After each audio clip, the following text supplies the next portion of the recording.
নমস্কাৰ মই মৌজিদ বন্ধুসকল লগতে চাওক আজি সন্ধিয়াৰ 7টা গুৰুত্বপূৰ্ণ খবৰ। প্ৰথমটো খবৰ, ভোট চুৰি কৰি অন্ধ্ৰপ্ৰদেশ দখল কৰিছিল NDA-য়ে। কেন্দ্ৰীয় বিত্তমন্ত্ৰী নিৰ্মলা সীতাৰমণৰ স্বামীৰ এই মন্তব্য এতিয়া জোকাৰিছে সমগ্ৰ দেশ। মাজ নিশালৈকে দিয়া গৈছিল 17 লাখ ভোট। দেশৰ 5খন ৰাজ্যৰ বিধানসভা নিৰ্বাচনৰ পূৰ্বে সংবাদমেল পাতি NDA-ৰ বিৰুদ্ধে এই গুৰুতৰ অভিযোগ উত্থাপন কৰিছে কেন্দ্ৰীয় বিত্তমন্ত্ৰী নিৰ্মলা সীতাৰমণৰ স্বামীয়ে। ভোট চুৰিৰে অন্ধ্ৰপ্ৰদেশ দখল কৰিছিল NDA-য়ে। কেন্দ্ৰীয় বিত্তমন্ত্ৰী নিৰ্মলা সীতাৰমণৰ স্বামীৰ মন্তব্য এতিয়া জোকাৰিছে সমগ্ৰ দেশ। চুৰি ভোটেৰে 164খন আসন জিকিছিল NDA-য়ে। মাজ নিশালৈকে দিয়া গৈছিল 17 লাখ ভোট। 4.16% ভোট দিয়া হৈছিল মাজনিশা।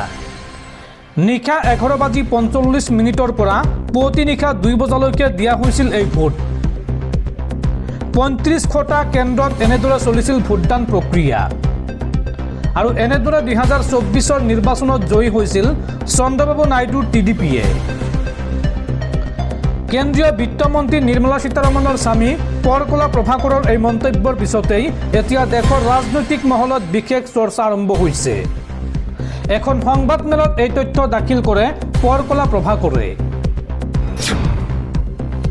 পৰৱৰ্তী খবৰ, ৰাজ্যত পুনৰ ভয়ংকৰ ঘটনা। এইবাৰ চলন্ত ৰেলত যুৱতীক শিৰচ্ছেদ পিতৃৰ। নাওবৈচাত শিহৰণকাৰী ঘটনা। স্থানীয় লোকে কৰায়ত্ব কৰিছে হত্যাকাৰী পিতৃক। আৰু এই মুহূৰ্তত ঘটনাক লৈ তদন্ত আৰম্ভ আৰক্ষীৰ। ৰাজ্যত পুনৰ সংঘটিত হৈছে আন এক নৃশংস হত্যাকাণ্ড। এইবাৰ ৰেলৰ ভিতৰত উদ্ধাৰ হৈছে কিশোৰীৰ ৰক্তাক্ত মৃতদেহ। ডেকাৰগাঁও মুৰকং চেলেক অভিমুখী ৰেলত নৃশংস হত্যাকাণ্ড। ৰেলৰ ভিতৰত ডিঙি কটা অৱস্থাত উদ্ধাৰ হৈছে এগৰাকী কিশোৰীৰ মৃতদেহ। চলন্ত ৰেলত কিশোৰীগৰাকীক ডিঙি ৰেপি হত্যা কৰিলে পিতৃয়ে।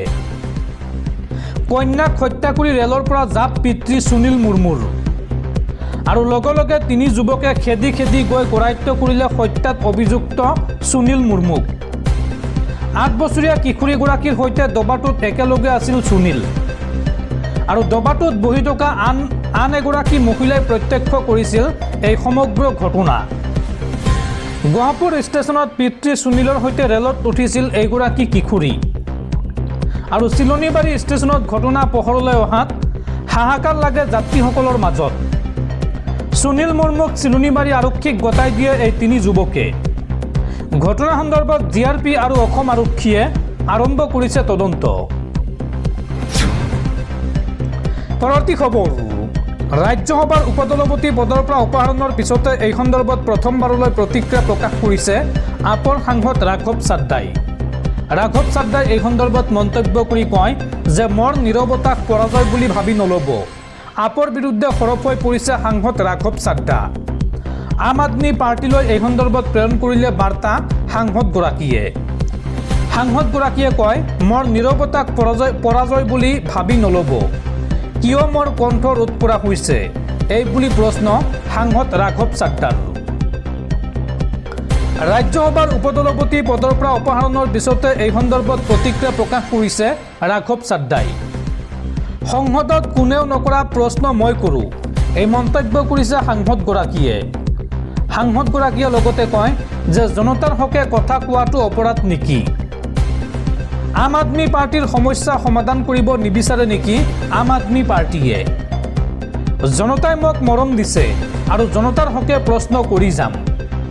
মোৰ মৌনতাক মোৰ পৰাজয় বুলি নাভাবিব।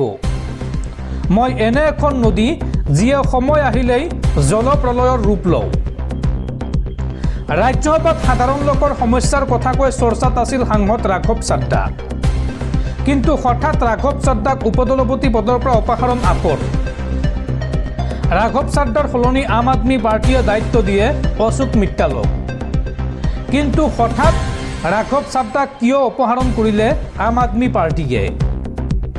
ৰাঘৱ চাড্ডাক সদনত বক্তৃতাৰ বাবে সময় নিদিবলৈও ৰাজ্যসভাৰ সচিবক আহ্বান জনাইছে আম আদমি পাৰ্টিয়ে।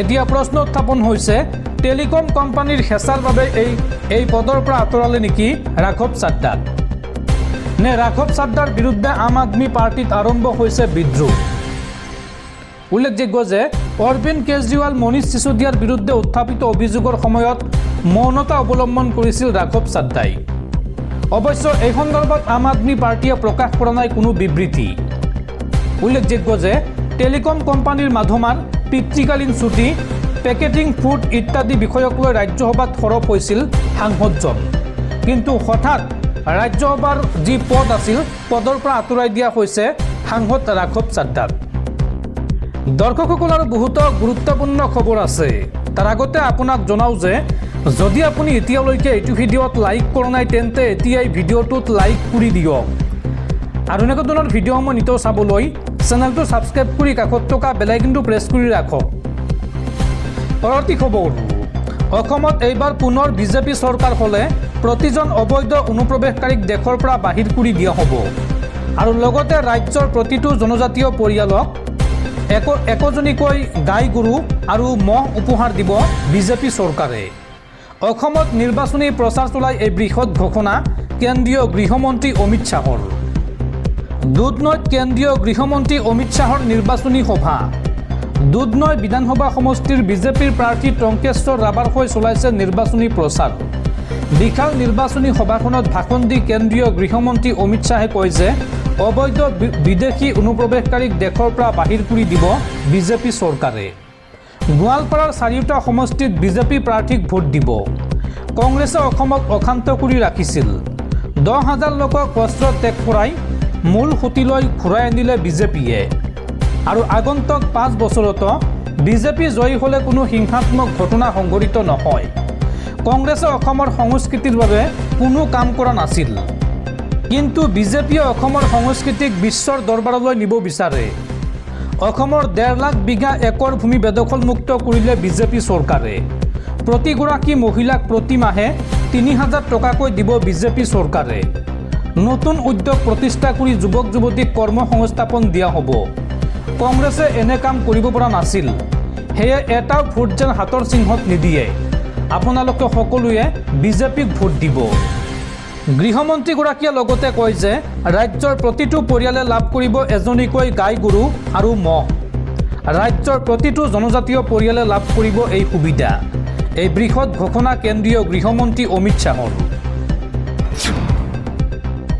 পৰৱৰ্তী খবৰ ৰাজ্য কঁপাই যোৱা APSC কেলেংকাৰীক লৈ ডাঙৰ খবৰ APSC কেলেংকাৰীত জড়িত প্ৰাৰ্থীৰ বিৰুদ্ধে কৰিব নোৱাৰিব তদন্ত বিপ্লৱ শৰ্মা আয়োগক নাকচ গুৱাহাটী উচ্চ ন্যায়ালয়ৰ ৰাজ্য জোকাৰি যোৱা APSC কেলেংকাৰীক লৈ গুৱাহাটী উচ্চ ন্যায়ালয়ৰ গুৰুত্বপূৰ্ণ ৰায়দান APSC কেলেংকাৰীক লৈ গঠিত বিপ্লৱ কুমাৰ শৰ্মা আয়োগৰ প্ৰতিবেদনক নাকচ গুৱাহাটী উচ্চ ন্যায়ালয়ৰ BK শৰ্মা আয়োগৰ প্ৰতিবেদনৰ ভিত্তিত কোনো বাছনিকৃত প্ৰাৰ্থীৰ বিৰুদ্ধে কৰিব নোৱাৰিব তদন্ত ল'ব নোৱাৰিব ফৌজদাৰী ব্যৱস্থা বক্ৰপথৰা চাকৰিলৈ গ্ৰেপ্তাৰ হোৱা একাংশ প্ৰাৰ্থীৰ গোচৰৰ ভিত্তিত এই ৰায়দান গুৱাহাটী উচ্চ ন্যায়ালয়ৰ উল্লেখযোগ্য যে আয়োগৰ প্ৰতিবেদনৰ বৈধতাক লৈ প্ৰশ্ন উত্থাপন কৰিছিল গোচৰীয়া পক্ষই তদন্তৰ সময়ত আয়োগে কমিশ্যন অফ এনকুৱাৰী এক্ট 1952 ধাৰা 8 আৰু 8 গ মানি নচলা বুলি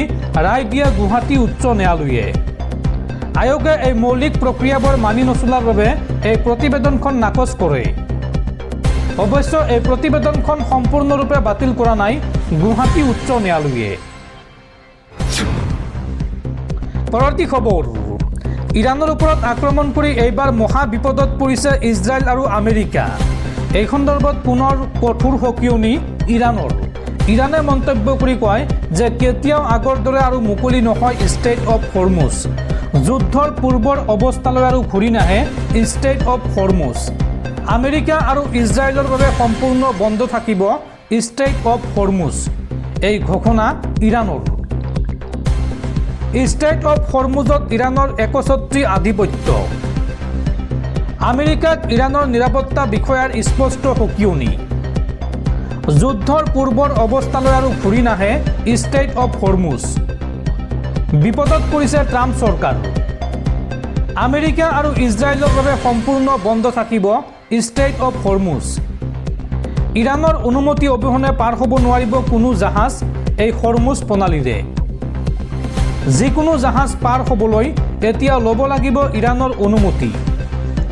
ইৰাণৰ নিয়ন্ত্ৰণত জলদ্বীপৰ নিৰাপদ পথ। হৰমুজত অচল অৱস্থাৰ বাবে আমেৰিকাত আকাশলংঘী হৈছে এতিয়া ইন্ধনৰ মূল্য। প্ৰতি গেলন গেছৰ দাম হৈছে $4 অতিক্ৰম কৰিছে। প্ৰতি গেলন গেছৰ দাম $4 অতিক্ৰম কৰিছে। মাৰ্কিন ৰাষ্ট্ৰপতি ডোনাল্ড ট্ৰাম্পৰ মন্তব্যক এই সন্দৰ্ভত ভুল তথ্য আখ্যা ইৰাণৰ। ইৰাণৰ সংসদত জাহাজৰ পৰা ধন সংগ্ৰহৰ নতুন আইনত অনুমোদন জনোৱা হৈছে। অৰ্থাৎ ষ্ট্ৰেইট অফ হৰমুজ পাৰ হ'বলৈ এতিয়া বিশ্বৰ সকলো দেশেই ইৰাণক ধন দিব লাগিব আৰু ইৰাণৰ পৰা অনুমতি ল'ব লাগিব।